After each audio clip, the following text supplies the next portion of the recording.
In a sun-baked village stood an ancient baobab tree. It was dry and leafless. Its bark was cracked like old clay. Most people ignored it, saying it is dead wood, good only for fire. But Emma, a young girl with a gentle heart, carried a small calabash of water each day and poured it at the boabab's roots. The villagers laughed at her.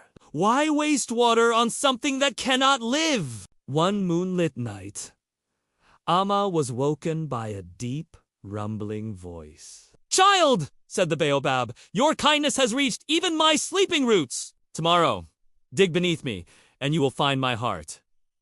At dawn, Amma dug with her bare hands until they bled. Suddenly, the earth grew soft and cool, and water bubbled up from below. A fresh spring gushed forth, clear as crystal. The whole village came running, filling gourds and clay pots. The baobab began to bloom with leaves so green they seemed to hold the sky's color. From that day, the spring never dried, and the people called it Amma's Well. Moral: kindness, nourished in secret, brings blessings in the open. Once upon a time, deep in the heart of a sun-baked village, there stood an ancient baobab tree. Its branches, gnarled and twisted, reached up to the sky like the arms of an old man. Its bark was rough and cracked, and it had long been stripped of its leafy crown, leaving it looking like a giant skeleton against the relentless sun. The villagers, with their practical minds, saw only dead would fit for nothing but the flames.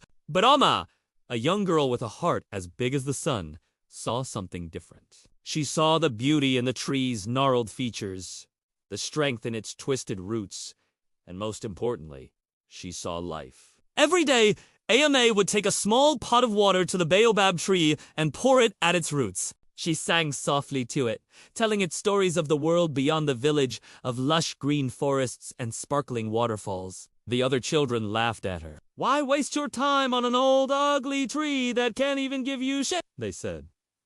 But Ama didn't care. She kept bringing water to the baobab, never once thinking it was a foolish task. Then one night, when the moon was full and the wind was still, Amma heard a voice. It was the baobab, and it was thanking her for her kindness. It told her that under its roots lay its heart, and that if she dug it out, it would reward her in a way she could never imagine.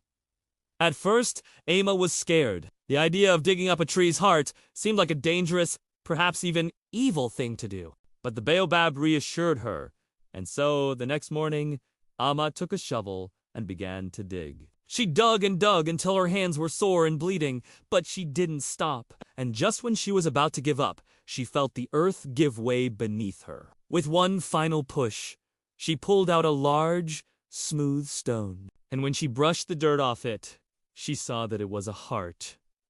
It was the heart of the baobab tree. And then something magical happened. The tree burst into bloom, its branches heavy with ripe fruit, its leaves a vibrant green. The villagers, who had gathered to watch Amma's foolish task, were stunned. They had never seen the baobab tree so alive, so full of vigor. From that day on, the villagers never laughed at Ama again. In fact, they all came to see the baobab as a symbol of hope and renewal, a reminder that even in the toughest of times, life and kindness can always find a way to bloom.